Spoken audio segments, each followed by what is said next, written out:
Hey, welcome back. Here's another question that I get a lot. What happens during the closing process? So everything's going great. You put your money in escrow. You got through your inspections.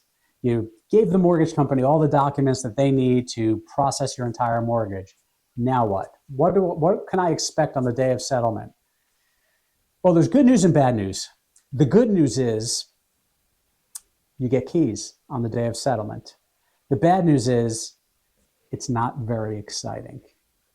There's no confetti cannons. There's no balloons that drop from the sky. It is a very exciting day, of course. But what happens is basically you'll show up at the title company with your agent and you will sign papers for about an hour. The one thing I do recommend to our clients before closing is for about 10 days before, start doing some hands exercises so you don't cramp up when you're signing your name about 100 times.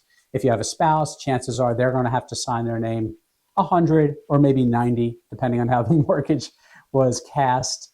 And then at that point, everything is good to go. And just one little note on that is along the way, you're like, who's the title company? What do they do? We have other videos on that.